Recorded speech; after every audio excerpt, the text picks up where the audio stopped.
Good morning. Good morning if you're in the UK or in Europe, and good afternoon or good evening, depending on where you may be in the world, further to the east. Great to have you with us. My name is Donald Taylor. I'm your chairman today. We have a presentation and a panel discussion around this very important topic of why tourism's people model is broken after the pandemic and what to do about it. Joining me today, we've got a great panel. Let me take you through the process that we'll go through today, and then I'll introduce the panel. They'll introduce themselves, and we'll start with a short presentation. So our panelists today are, we have Keith Beecham from LVG, Dr. Mario Hardy, former CEO of PATA, Vera Lett of Tour Partner Group, and Rebecca Radum of Fjord Tours. And I'm Donald Taylor, the chairman of the Learning Technologies Conference here in London. As we say, the discussion we're having today is around whether the tourism's people model is broken and what we can do about it. We're going to start with a presentation from Keith. But before we do that, I'd just like to quickly ask our panel each to introduce themselves so we get a sense of who's in the room. So Keith, as you're first on the list, do you want to go ahead and introduce yourself? Thank you, Donald. Good morning, good afternoon, good evening, everyone. Keith Beecham, having spent about 3 decades working at destination organizations in senior roles, that's both Visit Britain and Visit Jersey. I'm now a non-executive director at this really exciting LVG learning startup, which is bringing learning to the tourism sector. Brilliant. Thank you so much, Keith. And yes, it's an exciting startup and it's a really important thing to be doing. Dr. Mario Hardy, would you like to quickly introduce yourself? Thank you. I'm Mario Hardy. I'm a former CEO of the Pacific Asia Travel Association. I reside in Thailand, and I've been living in Asia for over 16 years already, previously in Singapore as well as in China. And I serve on many international organizations and businesses as an advisor. Pleased to be here. Thank you. Mario, thank you so much. And great to have such international representation as we would hope for and expect in a topic like this. Vera of Tour Partner Group, would you like to quickly say hello? Hello, everyone. I'm Vera Lett, based in the UK, and I'm working for Tour Partner Group. I am looking after everything that is people, marketing, and CSR related. And we are a group of inbound DMCs for the UK, Ireland, and the Nordics, and are experts for FIT groups and meetings and incentives. Thank you. Fantastic. Thanks so much, Vera. And finally, Rebecca Radum, would you like to say hello? Absolutely. Hello, everybody. My name is Rebecca Radum. I am a commercial director for Fjord Tours, and we are based in Norway. We create round trips and tours in Norway, but based on public transportation, dynamic packaging, where you put together tours yourself, but then again, very much focused on green travel and public transportation, as said. So great to be with you guys today. Great to be together, Rebecca. Thank you so much for joining us. We're going to start off, as I say, with Keith, beginning with a talk to set the scene for us, and then we're going to pitch in with a discussion around some of the ideas that Keith throws up and the challenges he poses to us. So I'm going to sit back for a moment, mute my microphone, something we've all learned to do during the pandemic, and hand over to Keith. Keith, tell us about the people model in tourism and why you think it may be broken and what we can do about it. Keith, over to you. Thank you, Donald. I'm going to be presenting for about 10 minutes, and then hopefully there'll be some stimulating thoughts in that. So we've got an hour, so I'm going to crack straight on. In September, McKinsey & Company published a special report titled, "What Matters Most to Prepare for the Post-COVID-19 Era?" One common theme emerged. Business leaders need to rethink how they operate and even why they exist. McKinsey uncovered 5 priorities and stressed companies will need to adopt these 5 priorities as their North Star. The 5 priorities are: 1, having sustainable strategies; 2, using the cloud to create value; 3, moving fast. Think of speed as muscle to be developed. 4, operate with purpose. Employees want to work at places that have a sense of purpose and will leave if they don't find it. 5, cultivate your people. People are your most important resource. Bottom line, a better employee experience delivers better results. I'm going to be focusing this morning on the people priority. Board discussions typically don't consider human capital as high a priority as financial capital. If you ask yourself, am I long on talent or am I short? I bet the answer is short. The first part of this webinar's title is Why Tourism's People Model is Broken Post-Pandemic. Well, I think we can identify 3 factors. They are: 1, the fallout from the pandemic on the job market; 2, the rapid acceleration of digital innovation; and 3, that tourism is becoming more complex. Let's take a quick look at each. Fallout from the pandemic on the job market. The number of UK job vacancies in August to October continued to rise to a new record of 1,172,000. That was an increase of 388,000 on pre-pandemic levels. The largest increase was in accommodation and food services, up by 66,500. Accommodation and food service activities has the highest ratio of 6.7 vacancies to every 100 employees. Compare that to 3.9 vacancies to every 100 employees for all sectors. Our sector has a recruitment crisis. We're all in this battle for talent. A headline from the London Evening Standard on the 14th of September gave a stark warning. UK skills crisis leaves 1 million posts empty in threat to recovery. Our visitor economy businesses are competing against every other industry for precious talent. And who does the UK's Office for National Statistics put at the bottom? And I quote, "The hospitality sector particularly is struggling with a 75% increase in open positions." In terms of a cost to a business, the Work Institute suggests that the cost of an employee's turnover is about 33% of their annual salary. And how are our employees feeling? It appears that a majority are restless. 55% of workers are looking for a new role within or outside their organisation. We're in the age of discontent. Younger people seem to be ready to move on. Our 25 to 34-year-olds are the most fed up. 77% have signalled that they are looking to change their role within a year. And it's not just the young. 62% of managers and senior executives are intending to move within the next 12 months. The main reasons cited were a lack of appreciation at 31%, a lack of career opportunities at 28%, and a lack of training opportunities at 17%. Secondly, the rapid acceleration of digital innovation. Everyone's talking about the future of work and the potential for automation and artificial intelligence to transform working as we know it. Just reflect on home working to sense what's going on with digital innovation. It's undeniable that technology impacts our businesses and people working in them. And jobs with technology content are portable between industries, which means that it's easier for our valuable tourism staff to migrate out of the sector. And 3, tourism is becoming more complex. COVID is having a tectonic effect on the visitor economy. In the immediate term, due to logistics such as at borders and testing and providing clean environments, as well as the longer term shifts to sustainable and experiential tourism, our business lives have become more challenging. Of course, over the past decades, other big disruptions have hit our industry. This time, however, the pandemic has inflicted fundamental change on economies and societies, or rather, it has greatly accelerated a number of pre-existing trends into a series of transformational ruptures. There is no going back.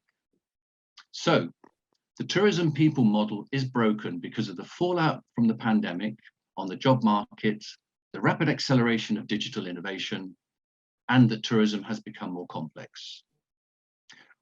We therefore need to look at our business models or how we go about doing our stuff.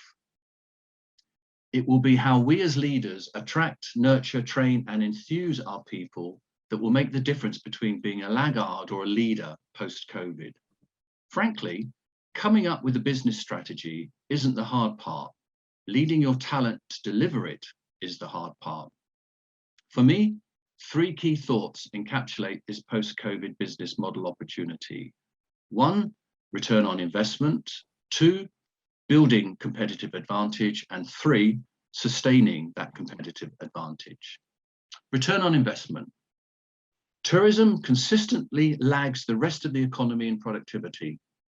The UK's Office for National Statistics data suggests tourism's gross value added, GVA, is only 55% of the value of the construction industry and a truly awful 28% of the value of the manufacturing sector. Consequently, pay was on average 1/3 lower. In a recent academic article titled "The Missing Link Between Wages and Labour Productivity in Tourism in Croatia and Slovenia" by Grigar, Suga and Bonjak, modelling suggests a strong link between labour productivity and real gross wages. I quote, "Low-paid employees were not sufficient for high demand and tourism output with a high quality of services. Increases in labour productivity with higher quality of services could improve customer satisfaction. So it would seem to be too challenging to say low wages lead to low productivity and poor customer services, which in turn causes low repeat bookings, and so the cycle goes on. As an industry, surely we cannot accept this. We need to show the impact our people make on our revenues. But it's hard to produce robust HR data and demonstrate an HR return on investment. But because it's hard doesn't mean we shouldn't try. Building a competitive advantage means becoming accustomed to a post-pandemic world where human capital is likely to be more scarce than financial capital. It means at senior levels acknowledging this battle for talent. Should leaders just be looking at their own employees or also to their suppliers and other businesses selling their products? Building a competitive advantage can potentially be strengthened by taking a broader perspective on your value chain and all the talent within it. Sustaining competitive advantage will, I believe, require a root and branch rethink about tourism's attitude to training. How many times in my career have I heard the refrain, "We're a people's business," then invest large sums on marketing activity and next to nothing in upskilling our people? How do we convince the head of marketing to spend 4 hours focused on training that can be more beneficial in the long term than spending those 4 hours marketing? Why can't we spend tens of thousands of pounds on a new IT system but fail to invest and develop our staff to their full potential? Part of the answer often shared is that it's the HR department's responsibility. Well, if our people is the source of our enduring success, then senior management needs to give it as much attention as to any other resource. Businesses with observable talent leadership and investment in training and development will improve productivity and attract and motivate staff who will delight our customers and visitors. So, in conclusion, our industry needs to invest in our people, define career paths, and professionalize the industry with benchmarked attainment standards. We need to embed an educational ethos into our collective DNA, as well as the DNA of each and every organization in the visitor economy. Thank you. Keith, thank you so much for that. Loads to think about in that presentation. While you were talking, I asked the audience on the side in chat, I said, do you agree with Keith that there's a talent crisis in tourism? And Asta came back and said, yeah, I'm sad to say it, but I do agree. And Olivier adds, yes, I agree. It starts at the level of schools and education. Many programs need upgrading. That's Olivier's input. So any other thoughts people have got in the room, please add your thoughts in the chat, because I'd like to feed those through to the panelists and get your thoughts and indeed any questions you've got over to everybody. And again, Asta is adding, yes, look, we need to invest heavily into the sector, build some competence. Can I ask the panelists for your feedback on this? Vera, perhaps I'll come to you to begin with. What do you think? Do you agree with Keith about this challenge that we've got, that there is a crisis, and what should we be doing about it? Gosh, where to start? Yes, I agree with Keith. So that's the first message here. I think there's a lot of things which each business can be doing, and I have developed or done a rebranding for our business beginning of just before the pandemic, or we rolled it out just before the pandemic hit us. And one key message is focus on our people, and it's very much in line with what Keith said. It's like people say that, businesses say that, well, and then Keith says people say it, but people don't do anything. So are you actually doing anything about it? Vera? Yes, and I think the crisis, just literally pandemic, really challenged us here, because I mean, people were working from home. Then you had to go through emotional roller coasters. And actually, we've taken that time really to establish a lot of engagement patterns, which we want to keep up for the future as well. And that starts with monthly calls by our CEO for everyone in the business, giving a very transparent, open communication and update what actually is happening. We've developed training courses so that we have online, or it's more or less online, it was on Zoom at that time, destination training or skills training for Excel or whatever it might be, and have them on a monthly basis so that we have regular catch-ups with our teams and keep them engaged through the time. But also we have developed a high potential program. So for the key 10 people in our organization across all offices, we've developed a program where we really gave them a development for leadership skills, but also like really how to lead a team in a very stressful, uncertain situation. Vera, that sounds great. It sounds like you're actually taking really practical steps across people as a whole, with those communication pieces plus the training piece as well. It's not just about the investing in the training side of it. I'm going to ask Dr. Mario Hardy, is this something you see lots of organizations doing in your part of the world, or is it still a fact that most organizations are not investing in their people? Sadly, I think businesses are not investing enough in their people. It's like Keith mentioned, there's been a big emphasis on marketing, certainly pre-COVID-19, and not so much on actually training staff. If you're talking about the hospitality sector, front-facing public people, staff, yes, they've received some basic training, but I think there's much more that can be done. I think the sad situation here, which relates to the topic today, is if I look around myself, I'm surrounded by resorts, living in a beach resort area here in Thailand.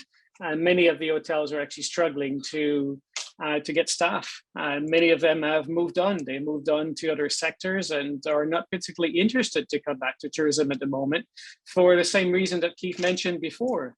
Salaries and benefits are lower than other sectors. There's a lot of instability in the market still at the moment, and uncertainty in terms of the future. And people who have moved to other sectors are not particularly keen to come back. So many of the resorts are really struggling to find people to fill up the vacancies they have at the moment. And even where I live in West London, the story is the same. We have a high road that is full of restaurants. 2 of the restaurants are not open because they can't find the staff. It's extraordinary. Now, is this an existing trend that was accelerated by the pandemic, or is it new because of the pandemic? Mario. There was some challenges before, but the challenges were different. People were employed in tourism.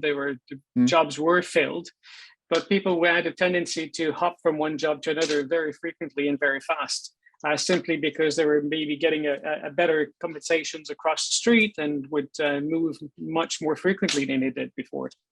But certainly the situation has accelerated the fact that people are just moving on to other sectors. And what I think a lot of the businesses got shocked and surprised is that they expected they would move on, because obviously they need to provide for their families, but they expected them to come back. What they didn't expect is people not returning. And that's the challenge that they face at the moment. Thank you. Vibeke, can I ask, yes, and sorry, I'm just noticing this comment from Abdul Halim in Malaysia. Old habits die hard. especially the heads of NTOs, DMOs, not ready to act effectively or quickly. And it's an interesting point that the reaction time following the pandemic, actually not just in tourism and hospitality, but generally, has often lagged. I think a lot of people have been expecting things to go back to the way they were, but they haven't, and they may well not do. And I think that's keeping a lot of sectors, including hospitality, making it very difficult. Vibeke, do you want to reflect on what we've heard so far? Do you think there's a problem here? How should we deal with it? Has it been accelerated by the pandemic? What are your thoughts? Well, I think definitely there is a problem. And as my co-panelists here are saying, I think that in many parts of the hospitality, maybe especially when you have front people, we see the same thing in Norway. A lot of restaurants, they're dying to find cooks, for instance, and a lot of the import that we've had a workforce from other countries has obviously stopped during the pandemic, right? So all of a sudden you see this big hole, and you really see how maybe also dependent we've been on importing workforce, which is suddenly becoming very, very clear to everybody. So that's really one thing to think about. But I also think it depends a bit on where in the travel industry you sit, because the fact that a lot of people have been laid off, the fact that a lot of people have been released, and of course some of them definitely do disappear and they don't come back, and that's partly what's creating a lot of this challenge, obviously. But of course, if you are also hiring maybe in other parts of the sector, there may actually be quite a lot of good people in the market at the moment. So I think it really depends on what kind of type of staff that you're after at the moment. I think it can be very much both at the moment. I noticed that you've got something to keep you warm. We're not all like Dr. Hardy in Thailand with beautiful weather, unfortunately. I feel the same way. That's why I'm sipping my tea. Look, it's a really good point that it's not a blanket effect across everything, different areas, different parts of the sectors. And of course, in the UK, we've been particularly affected, as you say, with the ability of labour to move across borders after Brexit. Sundar raises a great point as well, saying, unfortunately, the tourism industry is traditionally used to free training provided by suppliers, and they see training still as a cost, not as an investment. Keith, I know this is something you feel particularly passionately about. Do you want to share your thoughts on people's views on training and investment on people, and how we can shift their perspective from it being a cost? I think you may be on mute. This is the phrase of the year, isn't it? Here we go. Apologies. I failed at the first hurdle. Yeah, I think that's a really interesting observation around all of that. And for me, there's a word that we haven't heard in this debate so far, and it's leadership. And I think a lot of leadership and productivity are the sort of two words that come to mind listening to what the panelists are saying and some of the questions being posed.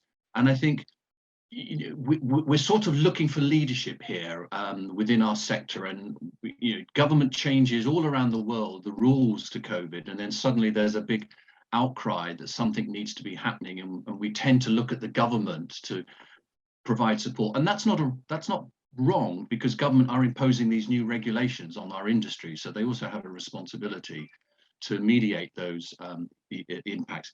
But I think as well, it's asking ourselves as leaders of these businesses, do we truly think as deeply about our people as we sometimes think about some of the other resources? So the money side, I mean, I'm just going to reflect on my personal life over 30, 40 years.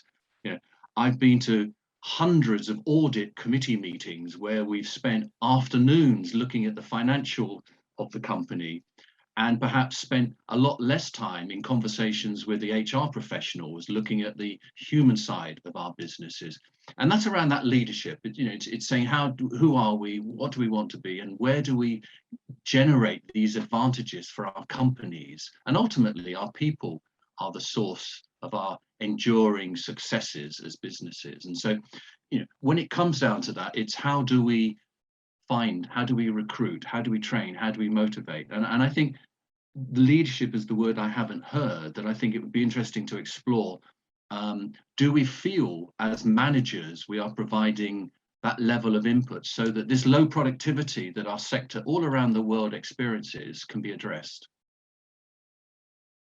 I think Sundar reflects on that in the chat and says the trade continues to believe they can solve new challenges with old skills, whereas if they were sufficiently well led, Keith, I would hope that they would be saying, well, we have new challenges and we must step forward and adopt new ways of working. And of course, as you say, investing in our people to ensure that we can make a difference.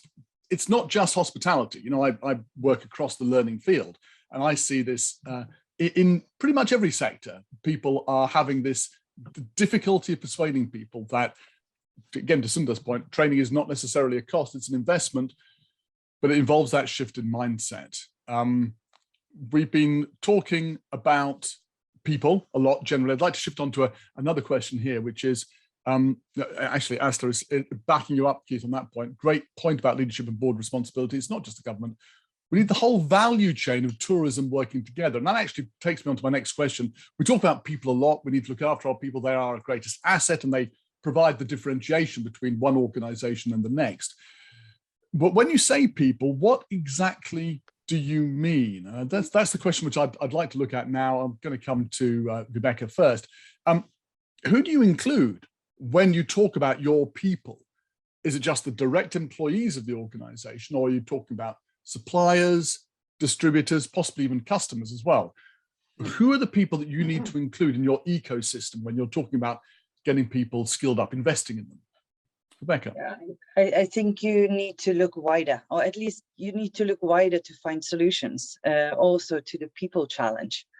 Because, and I would really support Keith in what you've presented.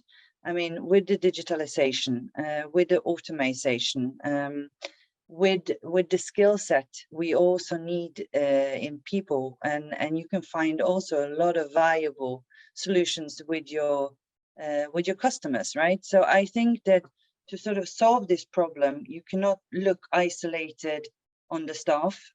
You need to look, how do you work backwards towards your suppliers, and how do you work frontwards towards your clients? So I think looking for solutions, you need to look wider on this picture. I'll be asking for what your solutions are. And my next question, Rebecca, okay, so we can start thinking about that now, and everybody in the room, you can start thinking also about what your solutions are, because this is, it's easy to sit around talking about what the problem is. Let's try and find some solutions. Mario, I noticed you were nodding when we talked about people not just being the people who are directly employed by the organization. So who is it, do you think, that we need to include in our ecosystem? Yeah, I'll give you, give you a good example of tour company here in Thailand, which I think did a fantastic job throughout the crisis. Now, they were fortunate enough that they were doing fantastically well pre-COVID and had amassed a vast amount of cash. So not everybody can necessarily be able to do that. But what they did is they worked with their tour guides in the remote areas. They worked with their staff, the direct staff, and their suppliers to support them throughout the crisis by still giving them a small portion of their salaries, allowing them to create their own mini business by doing like food stalls and restaurants and etc., and actually financing part of it to help their families to subside, find ways to provide for their families during that period of crisis. And when I asked them why did you do that, and they said, well, because our employees are part of our family. They've been since we founded the company. They've all been with us since the very beginning. And we want to make sure that they stay loyal to the business. They will support us throughout this period and beyond after also, to ensure that when things start to come back, they themselves or their family members will also support the company. And I thought this was very unique and very different, not something that you see very often in companies. But the situation here in Thailand, that there's about 70% of the people who work in tourism are what we call informal workers, who are not necessarily recognized by the government as formal employees by the state, social services, social benefits. And many of them do work for these tour companies, and they needed the support. So I thought this was a very different, and this may be unique to Southeast Asia, may not necessarily apply to other destinations or other countries. But I think it's a good example of how you can support your employees to ensure that you actually get the support needed moving forward. I think someone mentioned in chat before about thinking, leadership thinking long-term, not only short-term. And I think that's a great example of that. It's a great example if, as you say, you have the cash in order to be able to do that, to take that initiative. Keith, obviously you agree that we have a problem. We heard you talking about it very eloquently. Who are the people that we should be thinking about when we are looking at keeping our organizations competitive for the future? Is it just the employees? Who else is involved?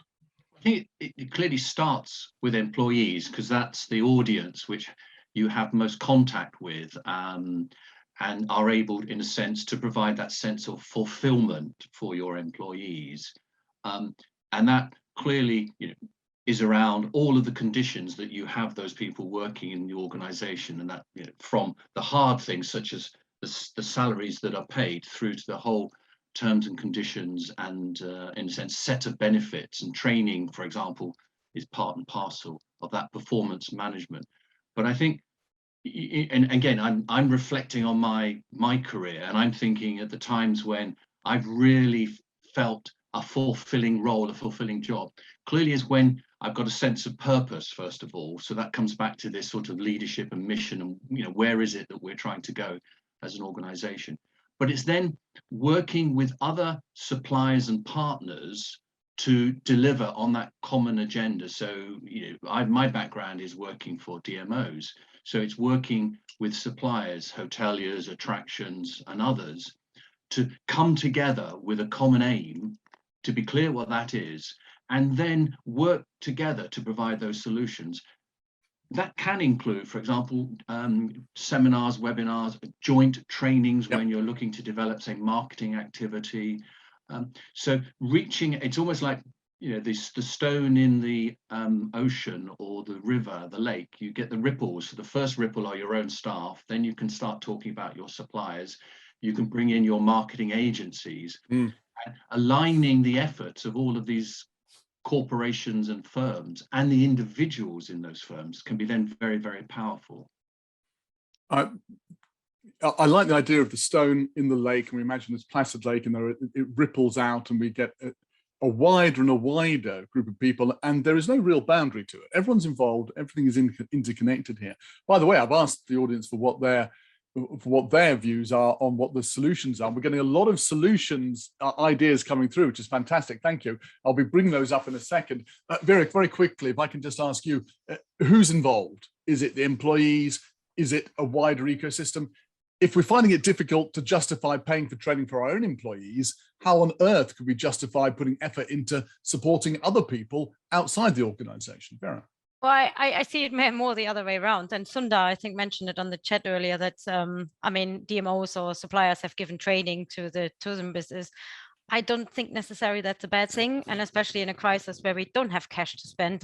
I'm, as to Keith's points, Mark, whether to spend on marketing or on people, I'm heading both for our organizations, and I don't have cash on either to spend. So I think it's getting creative of how can you provide training with maybe the littlest effort. Maybe you have someone as an expert in the business who maybe can provide training, and it can be training. For example, I have given training to some of our suppliers, how the trade works or whatever it might be. So it's a give and take, and they would maybe come back and give training of how their destination works, to give training to staff. And I think we have to think, especially in these times, out of the box. Yeah. I would agree with Keith. It starts with your staff. And even, I've developed our people plans for the next 3 years, but a plan is nothing worth it if you can't execute it, and you need to involve your people in it, whether you're actually doing the right things. And that comes also a bit to the solution bit. I think we speak about getting talent, but I would start even retaining the talent you have, and they are the biggest advocates you have also going out then and saying, look, I work for this great organization, to maybe their friends or to people they know. Having said this, we have a shortage of staff, and that's fact, and we need to get creative, I think, in the industry. So much there, and I think your last point there about individual employees and so on being advocates is actually tremendously important. There's a great question from Andy Fairbairn. Andy, I'm going to save that for the end about inducing people to come into the industry? Because I think it's a great question. I want to just get to the solutions bit in a second, but I'm going to park that one. Just want to give a shout out to Asta Sundar, Abdul Halim, and Patrick. A lot of great questions coming through here. Let's talk about solutions for a moment. Going to go to Patrick's question. What's the link here to schools and colleges? There's anecdotal evidence that students are no longer enrolling in tourism courses due to a lack of career opportunities. So if we're saying, look, we have a problem, and part of the problem is that we need to invest more in people, it would seem to make sense that we should be looking to tourism schools. But Patrick is saying that, well, actually that may not be helping us because there's a lack of career opportunities. Any thoughts from anybody on the panel? Just want to pitch in. What's the link to what the hospitality training industry is doing here? Are there any thoughts here? Yeah, I would just mention, I mean, you mentioned that earlier about Brexit and that we've been a bit better, especially in the UK, of talent coming from any languages we really need. And I think that would be part where I would hope the government or any of those organizations would look into, because we used to work with a lot with interns, and then when the interns had completed their studies, a lot of them stayed with us in the business. So we're looking at the moment of building graduation program or graduate program and apprenticeship programs, but even buying a sponsorship license at the moment to hire someone from the European Union is very expensive. And I think there needs to be something in place of either advocates for more tourism programs, and I believe that's around the world, not only in the UK, where people get motivated and maybe see beyond the pandemic what the future of this industry is. And we are obviously advocates for it, but I think it needs to be a joined up industry approach plus government approach. Yeah, I think that's my point. Thank you. And of course, UK is a special case with Brexit. Keith, you're going to come in there. Yeah, I just echoing, I think, what Vera was saying. And also, one of the comments I made in my opening presentation was about attainment benchmark standards that a young person thinking of this industry, is it clear the career path that they may go through? You know, take other alternatives, engineering or accounting. There are clear steps that individuals can go through as their career progresses. And I think for our sort of tourism, hospitality, visitor economy model, we don't have that clarity. So young people, I think, find it quite difficult to understand, okay, well, in 3 years, in 5 years, in 10 years, in 20 years, what's that progression I'm going to go through compared to other sectors? Yeah, we're kind of straying into the area of employment and employability, but as we're here, let's look at it, because I think it's something a lot of people are chatting about, and we should seize this moment of interest. So let's go to Andy's question, and Paul Wagner asks another question as well. So Andy's question was, look, isn't part of the problem persuading people to come into the industry? And you're saying, well, Keith, part of the solution is let's give people somewhere to go, have a clearly defined progression. And Paul is saying, look, maybe people wanted to join in the past, but now they're questioning it because, well, it looks a bit vulnerable. You might have a job 1 minute and the next minute it's gone. Viveka, can I ask you, what's your thought about this in terms of just making the sector look attractive to prospective employees, the fresh blood coming in? Yeah. Sorry, I might just add the point as well. Sorry, Becca. And also getting talented older people to stay, because there's a lot of good stuff tied up in people's heads that we can lose if people leave and they don't come back. Sorry, Rebecca, back to you. No, that's fine. And obviously there's not an easy answer here because it is quite complex. Because just to trail a bit back, I don't think that all of these challenges are just due to COVID. I think we had a lot of underlying challenges also before COVID. And part of the problem is, at least when I look around, part of the problem is that many of the businesses are not really sustainable. They're not really earning money, which is also maybe a reason why they don't invest in people. So that may be one thing. It's also the digitalization, like Keith was saying, which is changing the need and the knowledge that we need of people. And now with COVID on top of it, I think that really, as also people in the chat are saying, we cannot anymore deal with our underlying challenges by just the good old solutions. Yeah. We need really, this is really forcing all of us to be a lot more creative than what we've been before. And then going back to your original question, I think also when you take it back into the schools and the universities, we should also question the way they have been training staff. Are these the skills that we need them to train for future roles in the tourism industry? Or do we need more creativity in here, more innovation, more finding different ways of looking upon things? I think a lot of the solution is to a lot more cooperation across the lines, a lot more consolidation,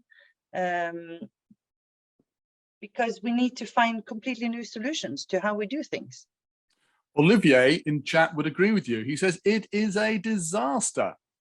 Being on the board of hospitality schools, I observe the number of students is dropping dramatically, and motivation and quality as well. We need better structural collaboration between industry and schools. So exactly what you're saying there, Rebecca.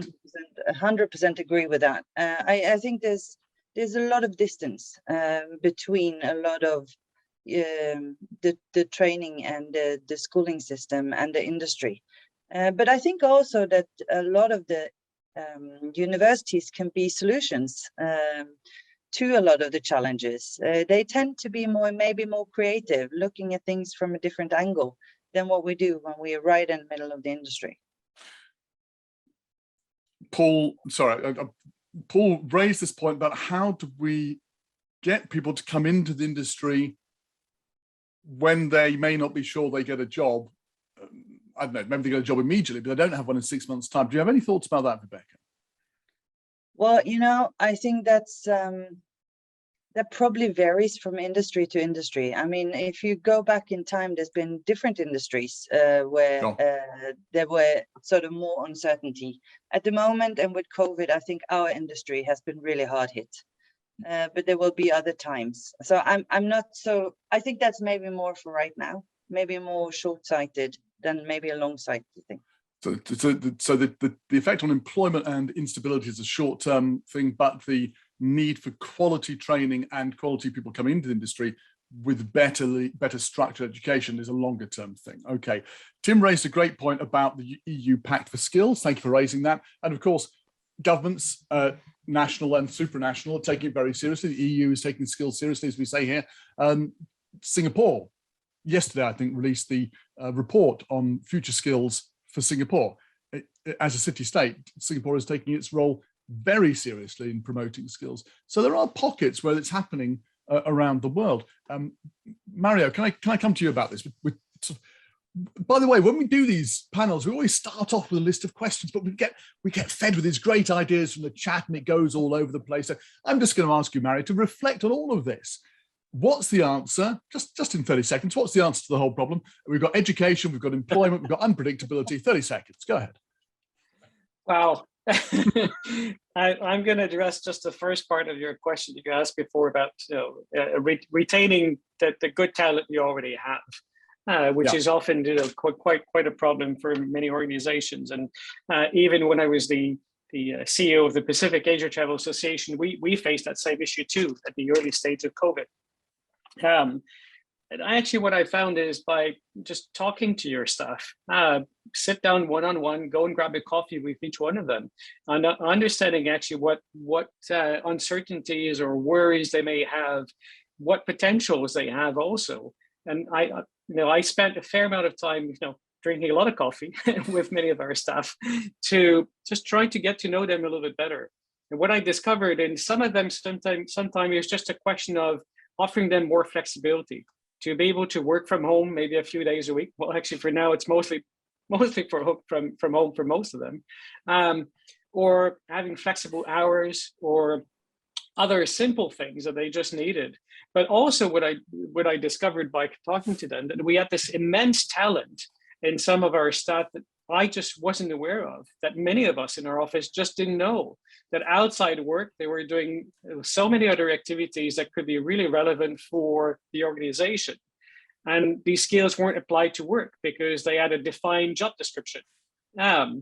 And by talking to them, we realized, well, actually, if you got all these skills and that talent, why don't you actually help us and develop new services and new products in other areas, which gave them a purpose. And they were really happy about it, to be able to learn and do something different. And in some cases, yes, they may need extra assistance and getting guidance from other people, but that's perfectly okay. And you know, what we ended up doing is we pivoted the entire organization over a short period of time by creating an enormous amount of digital activities and et cetera that we weren't doing before, but with the same people. We didn't go and recruit anybody. We didn't go and outsource to anyone. We did it ourselves by just learning from each other. And I think, you know, that's a great example of, you could replicate that in many other businesses, regardless of which sectors you're in. I'm actually writing a paper at the moment on what I call the talent grid, which is when you should recruit, when you should train, and when there are genuine skills shortages, and when actually you've got talent in your organization, but you just don't know about it. And I'm going to come back to you to get a couple of quotes, Mario, from your experience of that, because it's absolutely spot on. Tim raises a really good point here in the chat. Look, to play devil's advocate, he says, since the 1960s, we've had cheap aviation, open skies agreement, we've had cheap holidays, which have driven prices down. Everything's become commoditized in tourism. Does that apply to the labor pool as well, so that people have been treated as cogs that can be put in, taken out, swapped around as commodities effectively? And is that now, is what we're seeing now the effect of the commoditization of the talent pool? It's a pretty big picture question. And if this is an issue, what should we do about it? Keith, I'm just going to ask you about this. Do you think that tourism has become a place where people have been treated as commodities, and the inevitable result is where we are now? Kind of yes, but would be the answer. I think the sorts of pressures that tourism has experienced pre-COVID are similar to many other industries. It's about just continuing to drive down the costs of doing business, so that, you know, businesses are able to be more efficient, more effective, and deliver for their various stakeholders. So I agree with the premise. I don't think it's unique, though, to our sector, would be sort of my first observation. I think the second point is around where are we at this point in time, and we've got what COVID has done to us. And I think Vibeke was quite right in saying, you know, there are a number of pre-existing trends which have, in a sense, been turbocharged through this whole process of COVID. And, you know, looking forward to our sector, you know, what's the next 5-10 years going to look like? And I made just one or two very, very simple observations around the kind of experiential tourism, as people are looking for experiences which or holidays which are more in tune with their unique needs. And then we've got the whole sustainability agenda, and that, you know, these are subjects for other webinars, so to speak. So the industry is having to move as it always does, but I think it's just a moment in time where things have just come together and provided the challenge, but equally it's the opportunity. And I think Vera was saying that in all of this, you know, those creative organizations which think about their people and really, as Mario is saying, is find ways of respecting and investing in them, are those that are going to come out of this process more successful perhaps than they went in.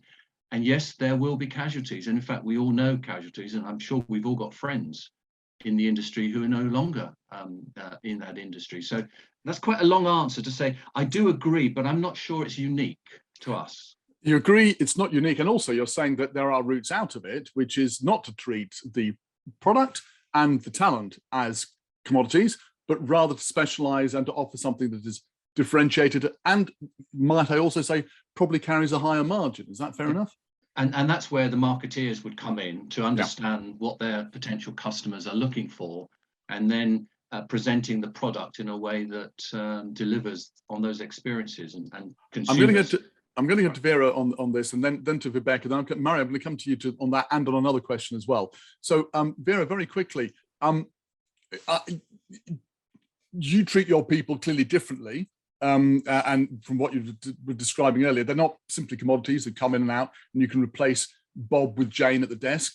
So do you think that has been a problem? And if so, how can you build a more differentiated product or more differentiated service to your customers by treating your people differently? Well, I mean, our brand, just to start with before, I mean, I mentioned that we have rolled out our new brand promise, and the brand promise, our people, is defined not only the people who work for us, but also our clients, our suppliers, the coach driver who's going around, etc. And that comes with our values as well as partnership, respect, etc., which I think is really important to really bring that alive. And I mean, coming to the discussion, I think there are, I guess the key point is if you have a good plan, but no one in the leadership team of executing it, it's just pointless. And I think if you need to bring your stuff along on that one as well. But I would say even as an industry, I mean, maybe the UK is quite unique on this as well, but we have come together now because of the pandemic at with our competitors together as DMCs to lobby towards the government and worked with UK Inbound. ITOA plays a really important role of this as well. And just like joining up our efforts, which I think has never happened before. So we are singing this with the same voice and even are aligning what are the messages going out to our clients and to our suppliers, that they're all aligned and joined up. I think another thing is, and I guess that's what the crisis brought as well, maybe a bit more, is really looking outside the box. Do we need someone who is tourism trained? We always claim that we have, I mean, I've not been trained in tourism, and I joined kind of. I think we have skill sets which other industry definitely have as well. So I think, is it more worth maybe looking at what are other industries having, what we maybe want to attract? We just need to find a way what makes our industry attractive again. And it's difficult in a time when every company is kind of suffering from the pandemic, but that will change again as well. And if you can do it in a way that is different and unique from simply saying, oh, well, I don't know, what in the past it might have been, it was enough to say you're part of an exciting industry and you're going to travel to some nice places. That may not be enough anymore. And it may be that we offer something else, but that something else enables us to create higher value products. Rebecca, the reason I wanted to come to you on this was you're not in the business, correct me if I'm wrong, of offering cheap package holidays. You're offering something rather different in what you do. We also had a question from Paul about the development of sustainable tourism, part of the solution. So is it possible that one of the ways of offering different products and different services could be looking for green, sustainable solutions? Rebecca? Yeah, well, I think bottom line, everybody at the end of the day needs to become sustainable. And of course, sustainable comes in so many shapes and forms. But sustainable could also be definitely, how do you use more the local societies? How do you ensure the whole value chain when you do your creation of your products? So, I mean, sustainability definitely is part of the solution, I think. Absolutely. But coming back to also other parts of the solution, I think that a bit like Vera says as well, I think that this is also the time for bringing people together across the value chains, but also across, as we've discussed earlier, also across on the ages. We talked about the students, but you also have the other side, as I see here, Patrick is also pointing at in the chat, the other end of the scale, where you have older people that have stayed in the business for a long time. And it can also be part of how do we retain people into the industry? How do we sort of take the whole spectrum with us when we look at finding people for the industry? Thank you for raising that, and thank you for raising Patrick's point as well. Again, my perspective from outside hospitality, seeing this, is that far too often in many industries, it's not just hospitality, really high value tacit knowledge escapes an organization when somebody with grey hair leaves and you can't get it back. And it's the knowledge, it's the experience, and there's so much more that can be done with that. So Patrick, thank you for raising that point as well. I'm going to go to Mario, and then I'm going to come back to everybody for wrapping up statements, please. So Mario, we had a question from Cedar saying, my question to Mario, where to start, if you want to make this change, from the leaders top down or bottom up? We've got limited time and limited resources. How do we affect change in our organizations, Mariam? Yeah, sure. Very quickly, just 10 seconds to comment on Patrick's remark before. Yep. I fully support bringing back the gray area into the business. So, but on your point, I think it's both. You start from the top and from the bottom as well. I mean, what the example I gave you before when I was having coffee with our staff, I had a small team, 34 people, so it's not massive. But I know for larger businesses, it might be a little bit difficult. If you're remote, it's also different. Involve other people, your managers, your directors, the other people within your business to do exactly the same. It starts from leading from the top and actually training your other people who you work with to have these same conversations with each staff. And you gather all this information later and actually figure out what it is you actually need within the business. So it's a little bit of doing it both. What is the gap? What do you actually need in terms of changing your business? And it's saying what talent do you already have that you actually we're not really aware of, and kind of try to match the two together. And I think, I certainly worked for me, not only within the last organization I worked with, but also in previous positions, and found that actually very often by just casually meeting with people in an informal manner, not in a formal sit-down meeting, is much more interesting to discover the immense talents that you may already have within your business that is underutilized. Absolutely. Again, not unique to the hospitality sector, but probably prevalent there. Great comment by Tim in the chat, which I would recommend everyone have a look at. We're going to pick up on that, I think, with the next webinar. But we're at 10:58 now, and I want to make sure that we have a chance to wrap up with all of our key comments from everybody before we then thank everybody for coming along. So in 20 seconds or less, I'm going to ask for some closing comments from people. Let's go to Vera first. The question's going to be, how should we prepare for post-pandemic tourism?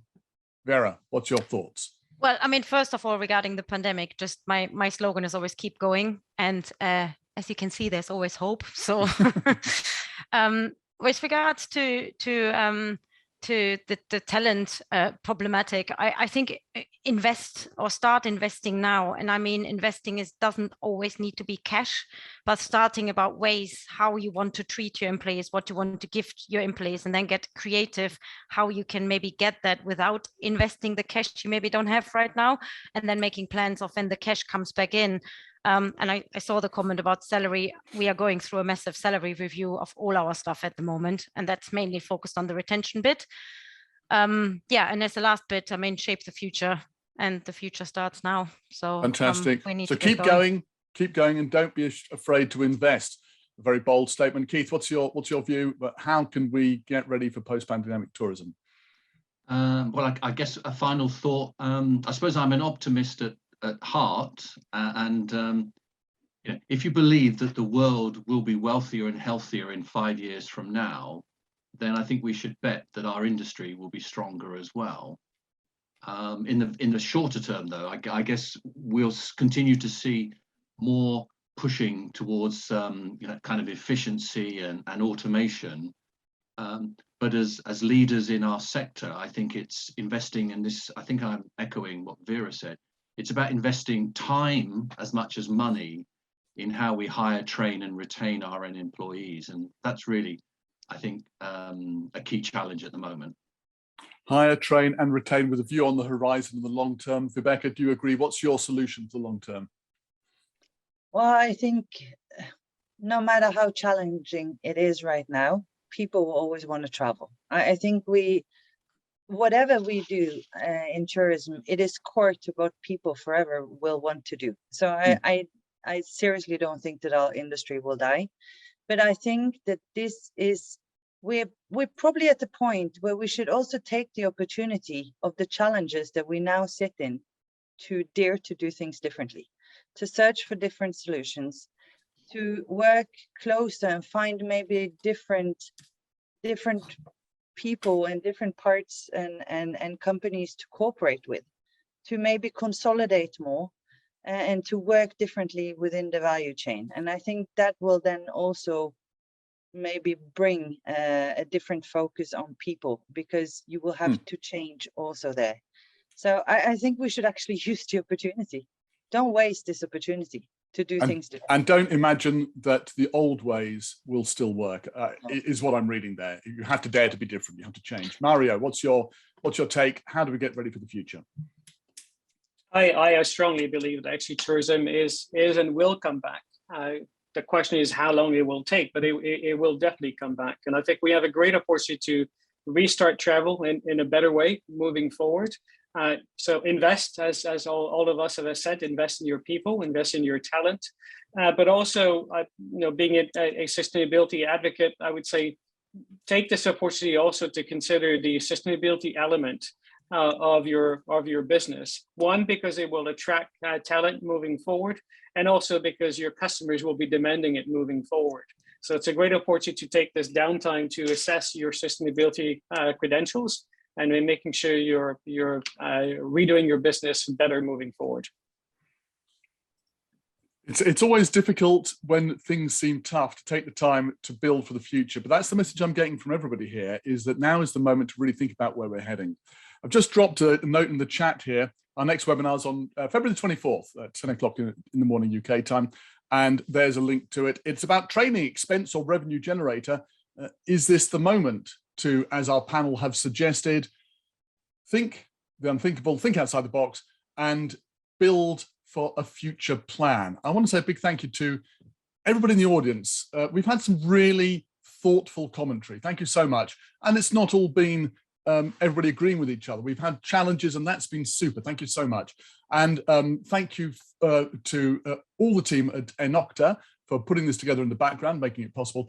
And finally, of course, I want to say a big thank you to our panel for being along here today to share their insights with us. Keith Beecham of LVG, Dr. Mario Hardy, former CEO of Pata, Violetta, Tour Partner Group, and Vibeke Radum of Fjord Tours. Great to have you with us. And as Sundar says in the chat, thank you very much and happy holidays. Whatever you're doing towards the end of the year, I hope you do find time to take some time out for yourself and to enjoy it. Thank you so much.